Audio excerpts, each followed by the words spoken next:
Voilà, aujourd'hui sur le Pont des Arts, ça doit être l'épisode 58 ou 59. Je suis avec Alexander qui a un Leica M6 qui ouvre à 0,95, donc une très belle optique. Très belle optique, très belle optique. Je vous gêne pas là? Je vous en prie, je viens de la faire là. Voilà le Leica M6 qui ouvre à 0,95. Et Alexander qui va nous parler de son matériel, de ce qu'il fait. Voilà. Voilà, bonjour, je m'appelle Alexandre et je suis un photographe français. Et je shoot des portraits, beaucoup de portraits, un peu de paysages urbains comme ici. Ma spécialité c'est le cosplay. Donc je fais des photos dans les événements de cosplay. Donc pour les gens qui ne connaissent pas, cosplay c'est l'abréviation de costume et de play. Ce sont donc les passionnés de manga ou d'anime ou de tout type de bande dessinée qui se déguisent comme leurs personnages principaux. Leur idole préférée. Leur idole préférée. Voilà, merci de me compléter. Donc voilà, vous pourrez voir ça sur ma chaîne si vous le voulez bien. Et sinon là, aujourd'hui je shoot comme notre hôte l'a mentionné avec un Leica M6 et le lens Noctilux qui ouvre effectivement à 0,95. Donc pour les portraits ça fait un effet extraordinaire, ça sépare vraiment le modèle du fond.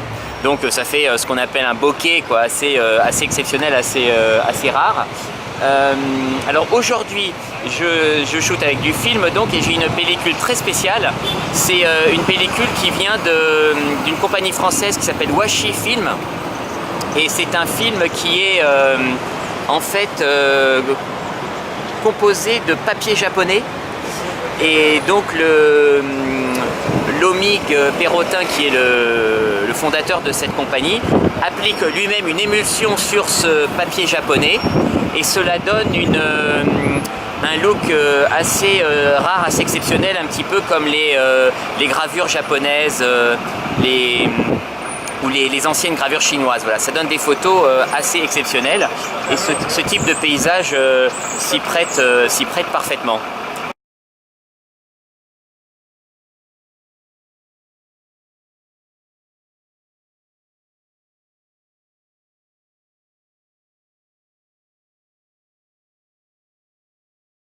Voilà, alors il n'y a que 16 poses et c'est un film extrêmement délicat. Il faut avancer le film très doucement, il faut le rembobiner très doucement parce que c'est un film extrêmement fragile.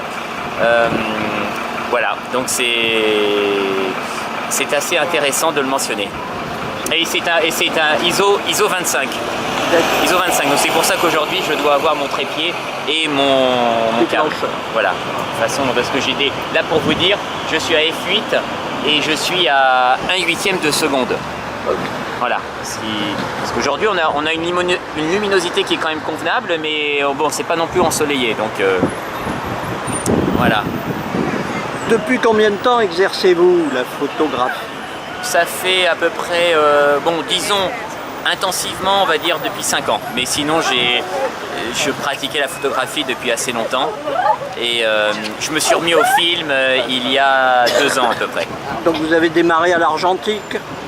J'ai démarré à l'argentique dans mon enfance, effectivement. Oui. Et ensuite, avec quel matériel? je vous avoue que... Oui. Brownie Flash? Pas. Non. Le Brownie, non, quand même pas. Non. Mais non, je ne me souviens pas, mais c'était des appareils à l'époque assez simples.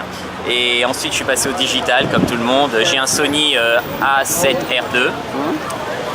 Au niveau Leica, pour l'instant, je n'ai pas de digital parce que j'attends les nouveaux modèles, j'attends le SL2. J'ai vu que bon, le Leica Q2 est sorti, donc vous aviez fait une vidéo sur le Leica Q. Le Leica Q2 est sorti. C'est un très bel appareil, mais ça ne correspond pas à mes besoins parce que moi j'ai besoin de pouvoir changer l'objectif. Donc j'attends le SL2 qui va sortir en juin. Il est probable que j'y jette un œil sérieusement. Le nom de votre site sur lequel vous publiez? Alors mon site s'appelle sans l'accent anglais, traveljournalist.com. Donc travel comme voyager et journaliste.com. Et en fait, si vous tapez traveljournalist.com dans vos réseaux sociaux préférés, vous trouverez mon compte. J'ai un compte sur YouTube, sur Twitter, sur Facebook aussi. Donc, sur Facebook, je suis Alexander. Et voilà, et sur YouTube également. C'est parfait. Je vous remercie beaucoup, Alexandre. Eh bien, merci de m'avoir accueilli dans votre chaîne. Merci à vous. Merci.